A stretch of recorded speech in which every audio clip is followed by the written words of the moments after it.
दोस्तों जरा एक पल के लिए कल्पना कीजिए। देश के सबसे ताकतवर माने जाने वाले मंत्री, देश के गृह मंत्री, देश के दूसरे सबसे बड़े नेता और उन्हीं के बारे में एक संसद सदस्य खुलेआम कहता है कि ये तो गुंडा हैं, ये तो जल्लाद हैं, ये तो डरपोक हैं, ये तो कायर हैं। जरा सोचिए कितनी हिम्मत चाहिए होगी ऐसा कहने के लिए, कितना दम चाहिए होगा सत्ता के सबसे बड़े चेहरे को इन शब्दों से नवाजने के लिए। और जब ये शब्द कहे गए तो पूरे देश में जैसे भूचाल सा आ गया। एक तरफ बंगाल में रहस्यमय तरीके से 4,000 ईवीएम मशीनें जलकर खाक हो गई। 4,000 मशीनें जो बंगाल के चुनाव में इस्तेमाल हुई थी, अचानक आग के लपटों में बदल गई। आखिर ये आग लगी कैसे, या किसी ने जानबूझ करके लगाई? आखिर इन मशीनों के साथ क्या राज छुपा था जिसे राख में बदल दिया गया? और दूसरी तरफ टीएमसी के एक बड़े नेता ने जो खुलासा किया, उसने पूरी भारतीय राजनीति में तहलका मचा दिया है। भाजपा के बड़े बड़े नेता मैदान में उतर आए, एफआईआर दर्ज हो गई, गिरफ्तारी की मांग होने लगी, पुतले फूके जाने लगे। तो आखिर क्या है इस पूरे मामले का सच? क्या वाकई एक संसद सदस्य की बात पर इतना बड़ा बवाल मचाया जा रहा है, या फिर इसके पीछे कोई और बड़ा खेल चल रहा है? क्या वाकई बंगाल की 20 सीटों पर भाजपा की नज़र है और इसी के लिए ये सारी रणनीतिक बनाई जा रही है? आज की इस रिपोर्ट में मैं आपको ले चलूंगा एक ऐसी पड़ताल पर जो आपको हर एंगल से सच दिखाएगी, एक ऐसी कहानी पर जिसके पीछे राजनीति की सबसे बड़ी चाल छुपी हुई है। तो बने रहिए मेरे साथ, मैं हूं विकी कुमार। तो चलिए इस पूरी कहानी को बिल्कुल शुरुआत से समझते हैं। तो पूरा मामला कुछ यूं है कि टीएमसी के एक सांसद कल्याण बनर्जी ने हाल ही में पश्चिम बंगाल के विधानसभा चुनाव के दौरान देश के गृह मंत्री अमित शाह के बारे में कुछ ऐसी टिप्पणियां की थी जिन्हें सुनकर भाजपा के नेता आग बबूला हो गए। कल्याण बनर्जी साहब ने जो शब्द इस्तेमाल किए उनमें थे गुंडा, जल्लाद, कायर, डरपोक और कापुरुष जैसे शब्द। अब ये शब्द किसी आम आदमी के बारे में नहीं कहे गए थे, बल्कि देश के गृह मंत्री के बारे में कहे गए थे। और जैसे ही ये शब्द हवा में गूंजे, वैसे ही भाजपा के नेताओं का खून खौल उठा। भाजपा के एक कार्यकर्ता भास्कर घोष ने श्री रामपुर थाने में जाकर के एक एफआईआर दर्ज करवा दी। इस एफआईआर में कल्याण बनर्जी पर आरोप लगाया गया कि उन्होंने देश के गृह मंत्री के खिलाफ आपत्तिजनक टिप्पणियां की है, उस्काऊ बयान दिए हैं और राजनीतिक तनाव बढ़ाने का काम किया है। इस एफआईआर में सिर्फ इतना ही नहीं, बल्कि कल्याण बनर्जी की गिरफ्तारी तक की मांग कर दी गई है। यानी मांग की गई है कि एक संसद सदस्य को सिर्फ इसलिए जेल भेज दिया जाए क्योंकि उसने सरकार के एक मंत्री की आलोचना की है। अब जरा रुकिए और सोचिए, ये कितना बड़ा सवाल है, ये कितना गंभीर मामला है। क्या देश में अब आलोचना करना भी गुनाह बन गया है? क्या अब अपोजिशन के नेताओं को बोलने तक की आज़ादी नहीं है? क्या अब लोकतंत्र की हर परिभाषा बदल दी जाएगी? क्या अब हर वो शख्स जो सरकार के खिलाफ बोलेगा उसे जेल की सलाखों के पीछे डाल दिया जाएगा? और इसके बाद भी मामला सिर्फ इतना ही नहीं रुका। भाजपा के कार्यकर्ताओं ने श्री रामपुर के बटतला इलाके में कल्याण बनर्जी का पुतला बनाया और उसे फूंक करके अपना विरोध जताया। साथ ही इसके पहले शुक्रवार को रिषड़ा थाने में भाजपा के एक पार्षद ने इसी तरह की एक और शिकायत दर्ज करा दी थी। यानी एक के बाद एक थानों में शिकायतें दर्ज हो रही है, एक के बाद एक मांगे उठ रही है कि बनर्जी को गिरफ्तार किया जाए। लेकिन अब आइए मैं आपको कुछ ऐसी बातें बताता हूं जिन्हें सुनकर आप भी सोचेंगे, सोचने पर मजबूर हो जाएंगे, क्योंकि ये पहली बार नहीं है जब अमित शाह के बारे में ऐसी टिप्पणियां की गई हैं। इससे पहले भी देश के बड़े बड़े नेताओं ने अमित शाह के बारे में कुछ ऐसी बातें कही है। तो फिर उन पर एफआईआर क्यों नहीं हुई? उन्हें गिरफ्तार करने की मांग क्यों नहीं उठी? सबसे पहला नाम याद आता है एनसीपी के सुप्रीमो शरद पवार साहब का। शरद पवार साहब ने अमित शाह के बारे में बहुत ही गंभीर बात कही थी। उन्होंने साफ साफ कहा था कि ये देश का दुर्भाग्य है कि एक तड़ीपार आज देश का गृह मंत्री बना बैठा है। शरद पवार साहब का इशारा उस मामले की तरफ था जब साल 2010 में सुप्रीम कोर्ट ने अमित शाह को गुजरात से बैन कर दिया था। यानी सुप्रीम कोर्ट ने अमित शाह को गुजरात में दिखाई देने से रोक दिया था। पूरे 2 साल के लिए अमित शाह को गुजरात से बाहर रहना पड़ा था, और इसके पीछे की वजह बेहद गंभीर थी। उस समय गुजरात में फेक इनकाउंटर्स हो रहे थे, यानी फर्जी मुठभेड़ें हो रही थी, बेवजह लोगों को मारा जा रहा था, गुंडागर्दी का माहौल बना हुआ था, कानून व्यवस्था पूरी तरह से चरमरा चुकी थी। और इसी वजह से सुप्रीम कोर्ट ने अमित शाह को 2 साल के लिए गुजरात से तड़ीपार कर दिया था। अब शरद पवार साहब का कहना था कि जब ये गुजरात नहीं संभाल पाए, जब इन्हें गुजरात से 2 साल के लिए भागना पड़ा, तो आज ऐसा शख्स पूरे देश की कानून व्यवस्था कैसे संभाल सकता है।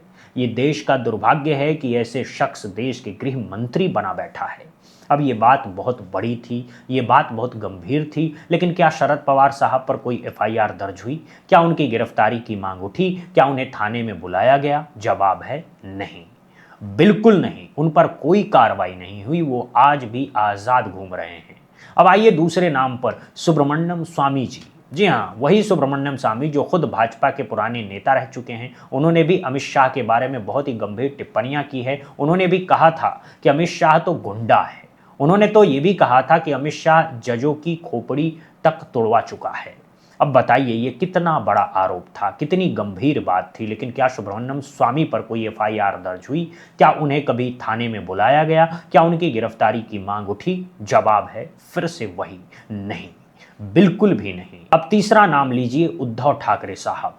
उद्धव ठाकरे साहब ने तो अमित शाह के बारे में सबसे विवादित बयान दिया था। उन्होंने तो अमित शाह को अहमद शाह अब्दाली का वंशज तक कह दिया था। ये बहुत बड़ी बात थी, क्योंकि अहमद शाह अब्दाली वो शख्स था जो भारत पर बार बार आक्रमण करता था, जो मराठाओं का कत्लेआम करने आया था। और उद्धव ठाकरे साहब ने अमित शाह की तुलना उसी अहमद शाह अब्दाली से कर दी थी। इतना ही नहीं, उन्होंने तो ये भी कह दिया था कि जैसे औरंगजेब की कब्र खुदी हुई है, वैसे ही अमित शाह की राजनीतिक कब्र भी महाराष्ट्र में खोदो। ये बहुत ही उग्र शब्द थे, ये बहुत ही तीखे शब्द थे। लेकिन क्या उद्धव ठाकरे साहब पर कोई एफआईआर दर्ज हुई? क्या उन्हें थाने में बुलाया गया? क्या उनकी गिरफ्तारी की मांग उठी? जवाब है फिर से वही, नहीं। और भी कई मौके हैं जब अमित शाह की फजीहत हुई है। याद कीजिए, जब अमित शाह हरियाणा गए थे तो वहां पर एक दिव्यांग व्यक्ति ने अमित शाह पर जूता फेंक दिया था, मारा था। जरा सोचिए, एक दिव्यांग व्यक्ति देश के गृह मंत्री पर जूता फेंकता है। ये कितनी बड़ी बात है, ये कितना बड़ा अपमान है। लेकिन फिर भी उस वक्त भी कोई बहुत बड़ा हंगामा नहीं हुआ, कोई बहुत बड़ी कार्रवाई नहीं हुई। तो सवाल ये उठता है कि आखिर अब क्यों इतना हंगामा मचाया जा रहा है? आखिर अब क्यों बनर्जी पर इतनी सख्त कार्रवाई की मांग की जा रही है? क्या इसके पीछे कुछ और राज छुपा है? क्या ये पूरा मामला सिर्फ अमित शाह की इज्जत का है, या फिर इसके पीछे एक बहुत बड़ी राजनीतिक रणनीति काम कर रही है? और मेरा मानना है कि असली खेल यहीं से शुरू होता है। अब बात करते हैं उस दूसरी कहानी की जो इसी मामले के साथ साथ चल रही है। हुगली के उत्तरपाड़ा इलाके में अचानक से बहुत बड़ी राजनीतिक हलचल शुरू हो गई है। यहाँ पर टीएमसी कांग्रेस के 6 नेताओं के खिलाफ पोस्टर लगाए गए हैं। ये पोस्टर लगाए गए हैं काठाल, बागान बाजार और रेलवे स्टेशन के आसपास। इन पोस्टरों में टीएमसी के इन 6 नेताओं पर बहुत ही गंभीर आरोप लगाए गए हैं। इन पोस्टरों में दावा किया गया है कि दिलीप यादव, सुब्रत मुखर्जी और टुकाई नाम के 3 नेताओं की संपत्ति 100 करोड़ रुपए से ज़्यादा है। जी हाँ, 100 करोड़ रुपए से ज़्यादा एक एक नेता की है। और इन पोस्टरों में आरोप लगाया गया कि ये संपत्ति इन नेताओं ने वसूली से, अवैध कारोबार से और अन्य अवैध गतिविधियों से बनाई है। इसके अलावा 3 और नेता हैं जिनके नाम छोटे पिंटू, अर्नब राय और मौसमी विश्वास। इन तीनों की संपत्ति 100 करोड़ से कम बताई जा रही है, लेकिन इन पर भी भ्रष्टाचार और वसूली के गंभीर आरोप लगाए गए हैं। अब जरा सोचिए, ये पोस्टर अचानक से क्यों लगाए गए? ये पोस्टर अब क्यों लगाए जा रहे हैं जब बंगाल में चुनाव खत्म हो चुके हैं? अब इन पोस्टरों के लगाने का मकसद क्या है? क्या ये पोस्टर सिर्फ इसलिए लगाए गए हैं कि लोगों को सच बताया जाए, या फिर इसके पीछे कोई और बड़ा खेल चल रहा है? मेरा मानना ये है कि इसके पीछे एक बहुत बड़ी रणनीति काम कर रही है, और वो रणनीति है टीएमसी के सांसदों पर दबाव बनाने की। देखिए, बात यह है कि बंगाल के चुनाव में टीएमसी का प्रदर्शन कमजोर रहा है और भाजपा को अब बंगाल में अपनी पकड़ मजबूत करनी है। भाजपा की नज़र अब टीएमसी के 20 सांसदों पर है जिन्हें वो किसी भी कीमत पर अपनी पार्टी में लाना चाहती हैं, और इसी के लिए ये पूरा रणनीति बनाई गई है। पहले तो कल्याण बनर्जी पर एफआईआर दर्ज की गई, फिर पुतले फूंके गए, फिर गिरफ्तारी की मांग उठाई गई, और साथ ही साथ टीएमसी के बाकी नेताओं के खिलाफ पोस्टर लगा करके ये संदेश दिया गया, अगर तुम लोगों ने पार्टी नहीं बदली तो तुम्हारे साथ भी यही होगा। यानी एक तरफ डराओ और दूसरी तरफ ललचाओ। ये पूरी रणनीति है, और ये कोई नई रणनीति नहीं है, ये भाजपा की पुरानी रणनीति है। हमने देखा है कि कैसे महाराष्ट्र में सरकार बनी थी, कैसे कर्नाटक में सरकार बनी थी, कैसे मध्य प्रदेश में सरकार बनी थी, हर जगह यही पैटर्न देखने को मिला है। पहले विरोधी पार्टी के नेताओं पर ईडी, सीबीआई और इनकम टैक्स के छापे डाले जाते थे, फिर उन पर दबाव बनाया जाता था, फिर उन्हें भाजपा में शामिल होने का ऑफर दिया जाता था, और जब वो शामिल हो जाते हैं तो उनके खिलाफ सारे केस अपने आप खत्म हो जाते हैं। ये जादू है भारत की राजनीति का। जो भाजपा में आ जाता है वो पाक साफ हो जाता है, और जो विरोध में रहता है वो भ्रष्टाचारी हो जाता है। और यही पैटर्न अब बंगाल में भी देखने को मिल रहा है। अब सवाल ये है कि क्या मोदी जी को सच में इन सांसदों की जरूरत है? तो जवाब है हाँ, बिल्कुल है, क्योंकि लोकसभा चुनाव में भाजपा को पूर्ण बहुमत नहीं मिला है। उन्हें गठबंधन की सरकार चलानी पड़ रही है, और गठबंधन की सरकार कब टूट जाए, कब बिखर जाए, कुछ कहा नहीं जा सकता। इसीलिए मोदी जी को ज्यादा से ज्यादा सांसद चाहिए, ज्यादा से ज्यादा संख्या चाहिए, ताकि सरकार पूरे 5 साल चल सके, और इसी के लिए वो हर हथकंडा अपना रहे हैं। चाहे कितने भी पैसे देने पड़े, चाहे कितनी भी जोड़ तोड़ करनी पड़े, मोदी जी को बस अपनी सरकार बचानी है। और इसी का नतीजा है कि आज बंगाल में ये पूरा माहौल बनाया जा रहा है। एक तरफ कल्याण बनर्जी जैसे मुखर नेताओं पर एफआईआर दर्ज की जा रही है ताकि बाकी नेता डर जाएं, और दूसरी तरफ टीएमसी के नेताओं की संपत्ति पर पोस्टर लगाए जा रहे हैं ताकि वो खुद ब खुद भाजपा की शरण में आ जाएं। ये एक बहुत ही चालाकी भरी रणनीति है, ये एक बहुत ही सोची समझी साजिश है। लेकिन सवाल ये है कि क्या ये रणनीति काम करेगी? क्या टीएमसी के नेता डर कर भाजपा में शामिल हो जाएंगे, या फिर वो डट कर मुकाबला करेंगे? ये देखने वाली बात होगी। अब आते हैं उस सबसे बड़े सवाल पर जो इस पूरे मामले की जान है।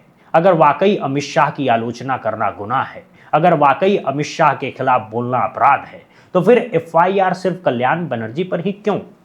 एफआईआर सबसे पहले तो सुब्रमण्यम स्वामी पर होनी चाहिए, जिन्होंने अमित शाह को गुंडा कहा था। एफआईआर शरद पवार पर होनी चाहिए, जिन्होंने अमित शाह को तड़ीपार कहा था। एफआईआर उद्धव ठाकरे पर होना चाहिए, जिन्होंने अमित शाह को अहमद शाह अब्दाली का वंशज कहा था, जिन्होंने अमित शाह की राजनीतिक कब्र खोदने की बात कही थी। लेकिन ऐसा क्यों नहीं हो रहा है? ऐसा इसलिए नहीं हो रहा है क्योंकि भाजपा को आज कल्याण बनर्जी से डर है, भाजपा को आज टीएमसी के सांसदों से डर है, क्योंकि वो लोग भाजपा के सबसे बड़े विरोधी हैं। इसीलिए उनके खिलाफ ही कार्रवाई हो रही है। बाकी जिन लोगों ने अमित शाह की कहीं ज्यादा कड़ी आलोचना की है, उनके खिलाफ कोई कार्रवाई नहीं हो रही है। क्यों? क्योंकि वो अब विपक्ष के साथ नहीं है, या फिर उनसे भाजपा को कोई खतरा नहीं है। ये है इस देश में चलने वाला असली खेल, जहां कानून सबके लिए बराबर नहीं है, जहां न्याय की तराजू एक तरफ झुकी हुई है, जहां जो सत्ता में है उसके इशारे पर पूरा सिस्टम चलता है। अब बात करते हैं उन 4000 ईवीएम मशीनों की जो बंगाल में जल करके खाक हो गई है। ये बहुत ही चौंकाने वाली खबर है। पूरे 4000 ईवीएम मशीनें जो बंगाल के चुनाव में इस्तेमाल हुई थी, अचानक से आग की लपटों में बदल गई। अब सवाल ये है कि ये आग लगी कैसे? क्या ये कोई हादसा था, या फिर ये एक सोची समझी साजिश थी? क्या किसी ने जानबूझकर इन मशीनों को आग के हवाले कर दिया? अगर हाँ, तो ऐसा करने के पीछे की मंशा क्या है?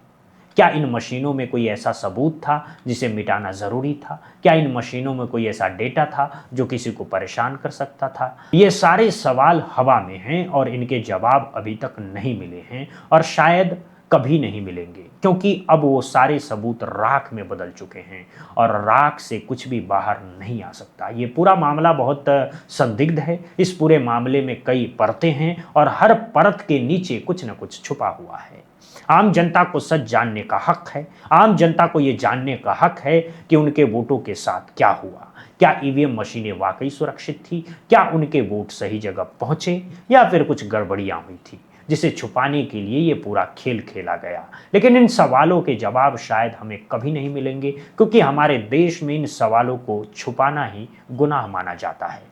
अब आते हैं इस पूरी कहानी के सबसे बड़े सवाल पर। क्या वाकई कल्याण बनर्जी की गिरफ्तारी होगी? क्या वाकई उन्हें जेल भेजा जाएगा, या फिर ये सब सिर्फ हवाई बातें हैं? मेरा मानना है कि ये सब सिर्फ डराने के लिए किया जा रहा है, ये सब सिर्फ माहौल बनाने के लिए किया जा रहा है। कल्याण बनर्जी एक सीनियर सांसद हैं, वो एक बड़े वकील भी हैं, वो आसानी से इन मामलों से बच निकलेंगे। लेकिन इस पूरी कवायद का असली मकसद है माहौल बनाना, ये दिखाना कि अगर तुम लोगों ने भाजपा के खिलाफ बोला तो तुम्हारे साथ भी यही होगा। ये एक चेतावनी है बंगाल के सभी विरोधी नेताओं के लिए कि या तो हमारे साथ आ जाओ, या फिर हमारे जुल्म झेलने के लिए तैयार रहो।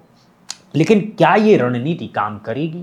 क्या ममता बनर्जी की पार्टी इस दबाव के सामने झुक जाएगी या फिर वो डट कर मुकाबला करेगी? ये देखने वाली बात होगी, क्योंकि ममता बनर्जी कोई कमजोर नेता नहीं है। उन्होंने अपनी पूरी जिंदगी संघर्ष में बिताया है। उन्होंने सीपीएम जैसी मजबूत पार्टी को बंगाल से उखाड़ फेंका था। अब भाजपा को उन्हें हराना इतना आसान नहीं होगा। तो दोस्तों, आपको क्या लगता है, क्या वाकई कल्याण बनर्जी की गिरफ्तारी होनी चाहिए या फिर ये सब एक राजनीतिक खेल है? क्या वाकई अमित शाह की आलोचना करना अपराध है? क्या वाकई बंगाल में कोई बड़ी राजनीतिक उठापटक होने वाली है? क्या वाकई 4000 ईवीएम मशीनों का जलना कोई संदिग्ध घटना है? अपनी राय हमें कमेंट सेक्शन में ज़रूर बताइए। हम आपकी हर राय पर गौर करते हैं, क्योंकि हमारे लिए आप ही सब कुछ हैं। और हाँ, अगर आपको हमारी ये रिपोर्ट पसंद आई हो तो इसे लाइक करना बिल्कुल मत भूलिएगा। अपने दोस्तों के साथ शेयर कीजिए, अपने रिश्तेदारों के साथ शेयर कीजिए, ताकि सच ज़्यादा से ज़्यादा लोगों तक पहुँचे। और अगर अभी तक आपने हमारे चैनल को सब्सक्राइब नहीं किया है तो अभी इस वीडियो को रोक करके सब्सक्राइब बटन को जरूर दबा दीजिए और बेल आइकन को भी टैप कर दीजिए, ताकि हर बड़ी खबर, हर सच्ची रिपोर्ट सबसे पहले आप तक पहुंच सके। तो जुड़े रहिए हमारे साथ, क्योंकि कहानी अभी खत्म नहीं हुई है। इस मामले में अभी बहुत से नए मोड़ आने बाकी हैं, अभी बहुत से बड़े खुलासे होने बाकी हैं, और हम वादा करते हैं कि हर अपडेट आप तक लेकर के आएंगे। शुक्रिया आपका इतना वक्त देने के लिए। मिलते हैं अगली रिपोर्ट में, तब तक के लिए नमस्कार। जय हिंद, जय भारत।